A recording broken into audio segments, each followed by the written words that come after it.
and welcome to this podcast from Leigh. I'm Jill Paterson, a partner in the Consumer Law and Product Safety team. Today I'm joined by a special guest, Chris Allen from the fabulous charity Medical Detection Dogs.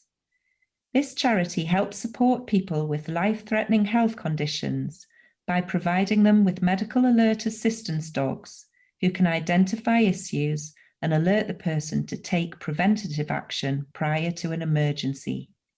Medical detection dogs are also carrying out groundbreaking research relating to COVID-19.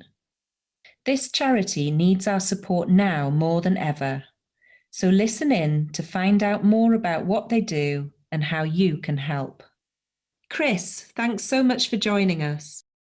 Could you tell us a bit about the dog selection process and how this has been pivotal to the type of work done by the charity?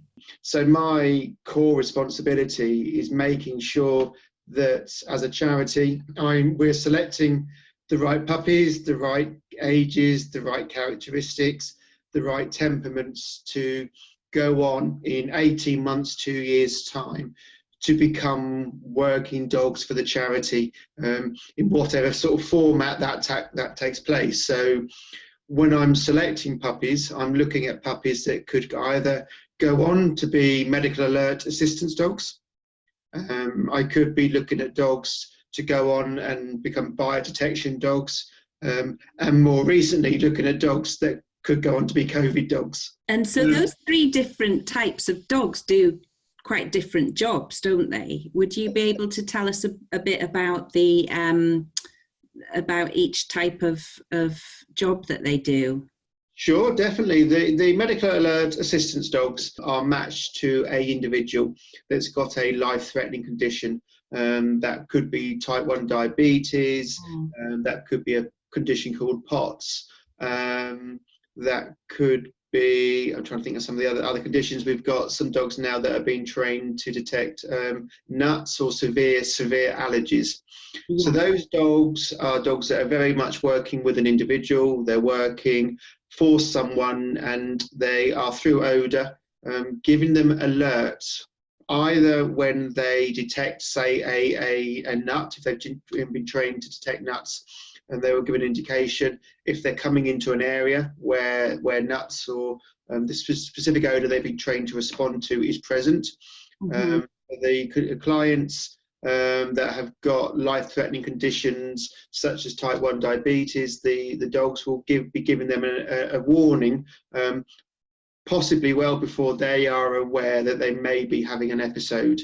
So that could be through sweat, that could be through different sort of chemical releases which the dog is picking up on, and the dog will then give them an indication. So a client with type 1 can then take the measures that they need to take.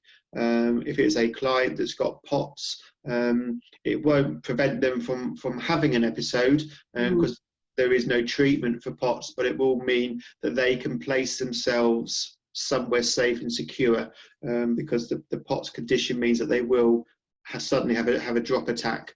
So they're able to put themselves somewhere safe, they're able to get assistance. So when they do have that, they aren't just in the middle of a shopping centre or in the middle of the road, they are somewhere safe and secure. It's incredible, really. It is. The assistance dogs are dogs that will go out into all public places, so they will lead the normal assistance dog life, living in the home, working alongside their client, but going into shopping centres, train stations, working environments. So the medical alert assistance dog needs a certain type of character. The biodetection dog, so these are the dogs that have been trained to detect odour, or again, of real life-threatening conditions. So these are dogs that have been trained to detect the odour of prostate cancer, different types of cancers, malaria, Parkinson's, Pseudomonas, which is a bacteria. That's a number of the projects that we've run and that we are running at Medical Detection Dogs. So those dogs all live with volunteers. We have a no kennel policy. We don't have any kennels on our centre. So all our dogs live in homes from the day that we get them at 8 weeks of age as a puppy or from a rescue centre. They will be living with a volunteer, and then throughout their training period, their working life, they will be living in homes. So the biodetection dogs will be allocated to a specific project. So they have to spend many weeks and months learning the specific odour amongst everything else. So these dogs are perhaps more workaholics. They are your dogs that you could throw a ball for 50 times and they don't get bored. A particular breed, or is it a particular temperament? Yeah, we tend to work with all our work. We tend to stay within the gun dog breed, and predominantly we use Labradors and Spaniels, more of the working Cocker Spaniels. Our medical alert assistance dogs tend to come from breed lines that have either been bred as medical alerts, as assistance dogs. So they may come from other organisations, guide dogs or hearing dogs or dogs for good, or they've come from breeders that perhaps have bred them more for the show ring or more for the what they call dual lines. So they've got the mum may be from show lines, but the dad may be working lines. So you're sort of putting both characteristics together that make a good working dog, but that's got the confidence, the robustness of a show dog. We tend to find that the real working lines, so the labs that have thrown out working lines, they've got lots of field trial champions in their pedigree, can do the job, but there are times where they're not working. There's times where they're having to walk around train stations, go Christmas shopping, and dogs that have been bred to work in the field don't necessarily enjoy that type of lifestyle. And for us, it's very important that the role the dog does is a role that fulfills its needs and that it's happy with. So the biodetection dogs perhaps are more of your dogs that do come from working homes. So they can go out, they're very toy-driven, very ball-driven, very focused, and really want to use their nose. Because the biodetection work happens at the centre, and it's quite repetitive. So it is like throwing a ball, or it is like them going out in the field and searching, keep searching until you get rewarded. So the biodetection dogs will come in every day, or whenever their project is active, they will come in and they will learn the odour that they're being trained to respond to. I read about the experiment for the new COVID detection dog, people who've had COVID to send in smelly socks. That's right. Yes, obviously the COVID project is a new project that's been running sort of from April, and we've just got our first set of COVID samples in. So the dogs at the moment have just started to train on the COVID samples, and we're initially using pop socks. So these are pop socks that have been worn by people that have been diagnosed with COVID. But we are also asking people to wear specific T-shirts and face masks as well. So all three of those items we envisage at some point will be used in the training of our COVID dogs. The London School of Hygiene and Tropical Medicine have used their expertise in making sure the odour is safe, and we've collaborated with them more recently, the malaria project. So, you know, they've got the skill to collect and manage those samples. They then pass them through to us, and we've got the skill to get and train our dogs to respond to that COVID odour. And presumably there is some sort of kit that you are given to ensure that the post people and all the people processing it on the way to getting it to you are safe too. Yeah, definitely. You know, the protocol around this has been extremely tight for the right reasons. The phase one, which is what we're in at the moment, the phase one of COVID project, has been backed by the government. So we've been very fortunate to get government backing to run this project. So the protocol around it is as tight as you can be. Anyone that's, soon as a COVID sample is out, although we know it's dead, it is safe, gloves, visors, masks, protective clothing, depending on how close they are, has to be worn. Making sure that there is no risk. We know there is no risk, but we have to go above and beyond, making sure there's no risk to the dogs. However, the dogs are checked out regularly by our vets, and we have a very strict cleaning regime of the dogs when they come to us from their fosterer, and when they go back to their fosterer in the evening. We change all the equipment around. They're wiped down with specific cleaning materials that's safe on dogs. So again, we're making sure that no human, no dog is at risk, although we know that there is no risk. There's probably quite a time-consuming process as well, then, more than with other illnesses. It is. A lot of the other conditions that we're working, we know people can't catch them. So it is more time-consuming, but obviously it's very important, and it's what we have to do. Some of the other projects, it's a little bit easier to manage those samples, but the way the dogs are trained, the process that they go through is very similar. So, depending whether it's a dog that's being trained to detect malaria or Parkinson's or cancer, it's a similar training process that we go through. It's just teaching the dog that specific odour. You have to bring in all the other odours, all the other conditions that the dog may be faced with, that they've got to ignore and work through.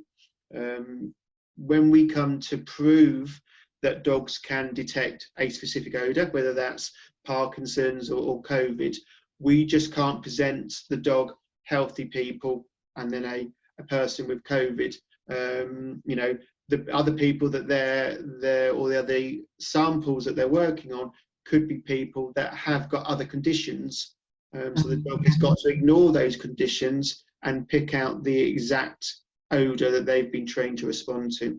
And that's the part that takes the time, making sure that we've ticked all those boxes, making sure that we've ticked all the variants that could occur when the dogs go through to double-blind testing and go through to proving that the dogs can do it.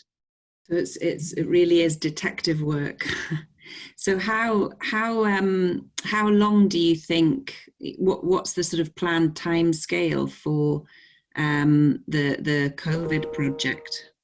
It's a bit hard to say. Getting the positive samples has taken us a little bit longer than what we had hoped, but that's how it is. So now that we've got the first few samples, we can start cracking with those. And we had the Duchess here at the centre yesterday, which we were very honoured. She's our patron, so she came along and she was able to observe dogs for the first time being trained on the COVID samples.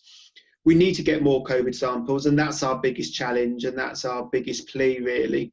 So because of that, we can't really give a time how long it's going to take, because we don't know how long it's going to take to get all these positive samples in. Sure. All we know is that we want to get it done. We want to get it done right, and we want to be able to prove statistically whether the dogs can or can't do it. So there's no end date at the moment, because we just don't know how long the samples are going to take to come in, unfortunately. But we are, it's a priority for us, most definitely. And so training the other biodetection dogs, what's the usual time scale for training a dog?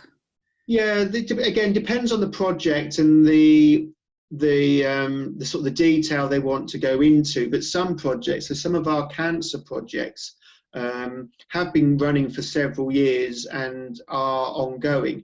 The problem we have at the moment, because of COVID, all the other projects have been stood down, because the NHS trusts, the labs, the specialists that perhaps would be working on Parkinson's or cancer or malaria, they've obviously all their resources have been pulled into COVID. So at the moment, those other projects have been stood down. They will become active later on, but for the time being, they're all stood down because of COVID. But it depends really on what the main objective of that project is. So, if we were to talk about cancer, the main goal is to support medical science and to be able to produce an electric nose, an e-nose. And we're working very closely with friends at MIT, I think in Boston, who are artificial intelligence specialists. They've got a device now that's mostly the size of a phone that can detect different odours. Can't detect cancer yet, because we've got to get our dogs, because the dogs are the only one out there who knows what cancer smells like and the different types of cancers. They're the only ones that know what that cancer smells like. So we've got to get our dogs to now teach this electrical device what prostate cancer smells like. So that's our next challenge, and to do that programming and to work with them will take a number of years. We've made some great steps and we really are moving forward nicely on that. The long-term objective there is that for some conditions you can go through to a specialist, go through to your doctor, and they'll have an electrical device that will be able to scan you, and it will be able to give you an earlier indication, a less invasive indication that you've got the early starts of prostate cancer or whatever. That's will be a huge step forward when we get there. There's just a lot of training and a lot of work that's got to be done, behind the scenes to get to that stage. Some of the other projects may take 18 months, 2 years to get some of the results through. So when we talk about Parkinson's and malaria, it usually takes about 2 years to work on those projects. But then there may be a second phase or a third phase, which is then looking at the malaria in a different scenario, or looking at Parkinson's in a different group of people, or different scenario that we then have to work towards. So for many of our projects, there's different phases which can take, as I say, several years. It's amazing, it really is. So tell us a bit about the assistance dogs. So for example, if you are somebody who is reactive to nuts, how would you go about getting an assistance dog? Yeah, everyone can apply, and all the information's on our website. So you can go onto our website and you can download an application. And you obviously fill out the application. The process is obviously detailed, like they are for all organisations. Yes. You need to get various health assessments, all the information that we need on that particular person, the lifestyle, what they're looking to get from a dog, all the health issues and what controls they've got in place at the moment to see whether a dog would be suitable for their condition, for the level that their condition is at. Once they go through that process, we then start to go through the interview process. That's going out, interviewing them, having a chat, meeting them. Well, I would say face to face, but now meeting them down Zoom normally, or down the computer line, having a good chat with them and explaining in more detail what's involved. Because having an assistance dog is a partnership. It's not a robot. It's a dog. It's got its needs. It needs to be obviously exercised and loved and cared, groomed and all of that. And you need to work on the relationship. They're not robots who just come in and do the job. You've got to build that bond. You've got to work with them. So all our clients that come to us need to understand that there is a lot of input that's needed initially. Training the human as well then. Yeah, definitely. And lots of our clients won't have had dogs before.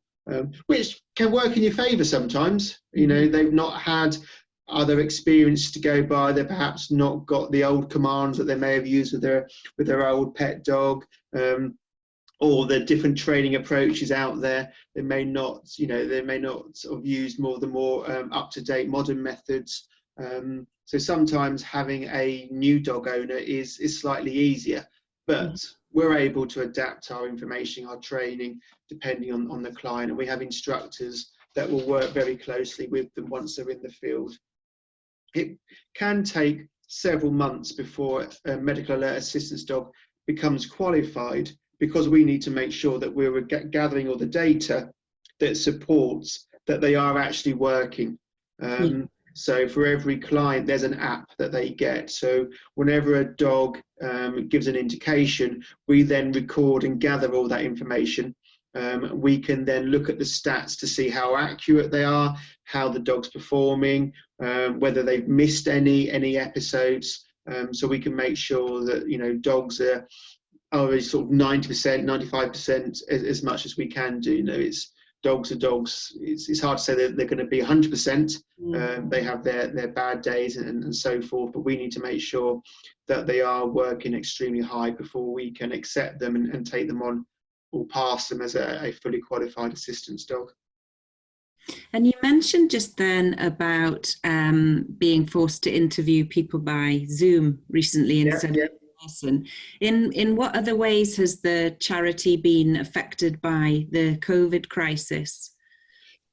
COVID has hit us in many ways, and we've, like everyone, we've had to be very smart and very adaptable. So from my point of view, I've got 50, 60 volunteers out there with puppies. That's one of the teams that I manage. They would normally be coming to training classes. They would be normally getting one-to-one home visits. They would be going into public places to receive their training there.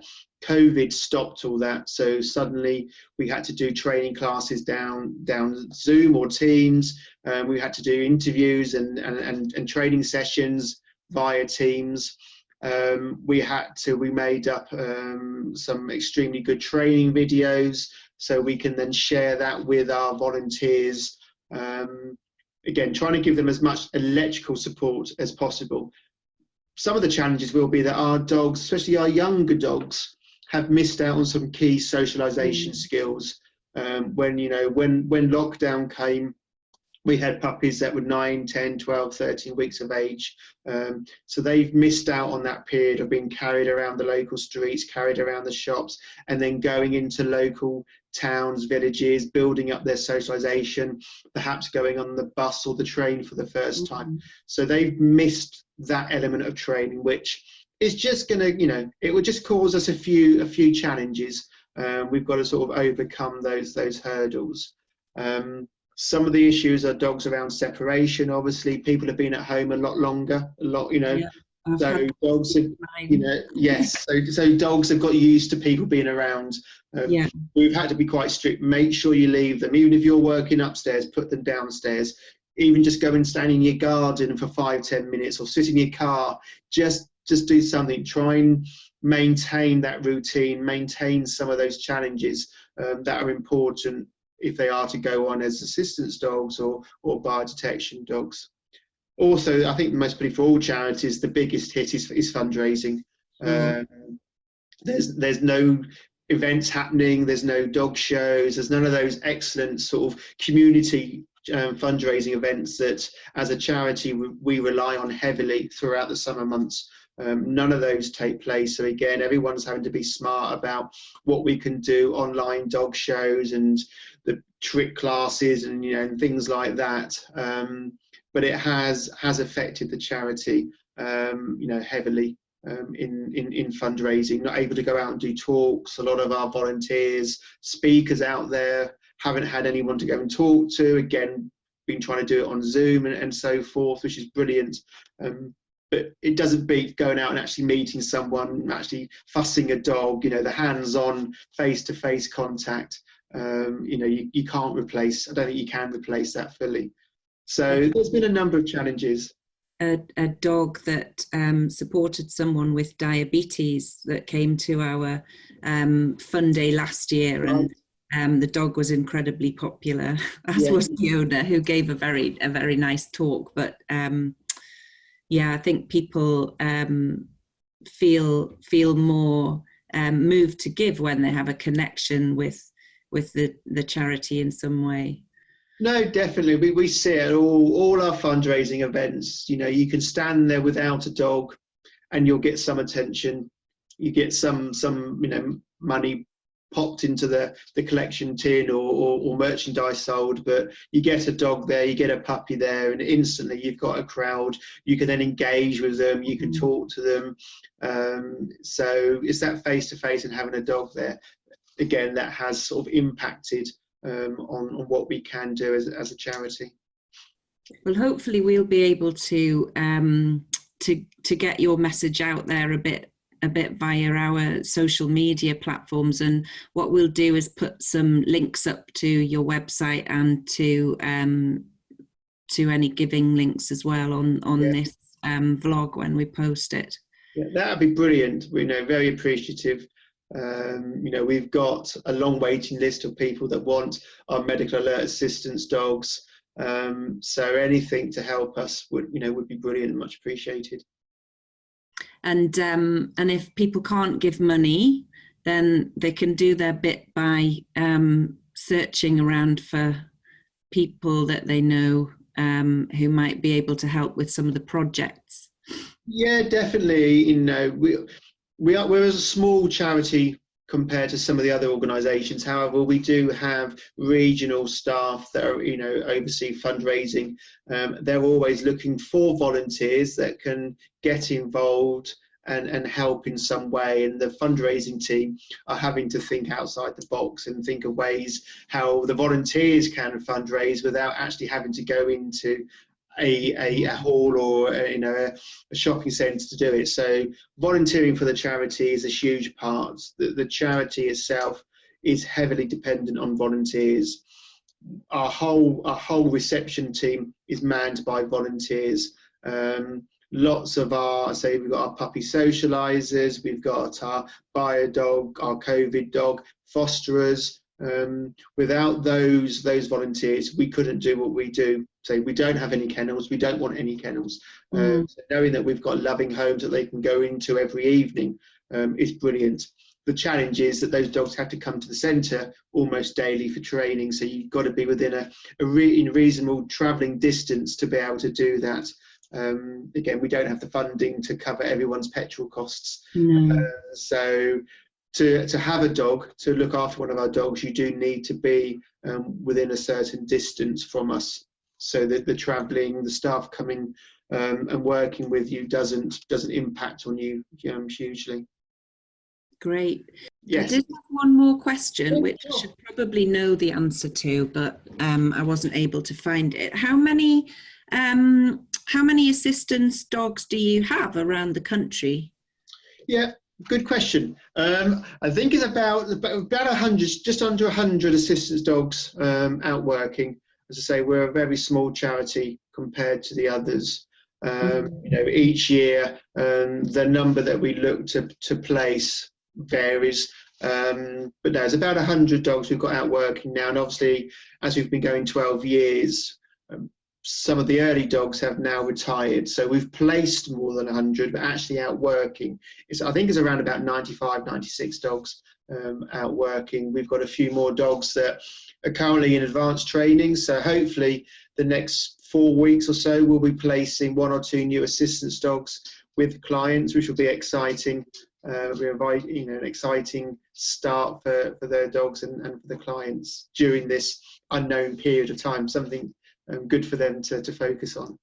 And is it an area that you think that the charity will grow over the coming years, or do you? No, it will do. I suppose the challenge is because modern technology is always there, and dogs are an option. It's not a replacement to modern technology, but there are always going to possibly be other conditions, new conditions.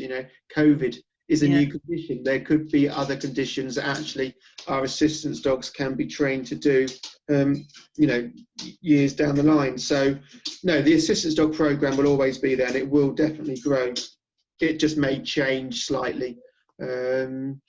I'm sure it's changed from now to what it was 6-7 years ago. And I think we're very much a charity that does adapt with the times, and we're always looking at new ways, again, how our dogs can support medical science, how it can support the specialists, the NHS and so forth. So the future for the charity is very exciting, especially when we've got the bio detection department, the COVID, and also the assistance dogs. They're all moving forward in different directions, which is brilliant to see. And it's really lovely to meet you, and I hope that we'll be able to meet in person at some point, maybe Animals Matter 2021, we'll have our fingers crossed. Yes, yeah, no, definitely, definitely. Keep us posted. Good luck with everything. All right, you too. It's really interesting work. So thank you for all that you and the charity do for the country, and thank you so much for your time as well. Not a problem. Thank you ever so much. Thank you.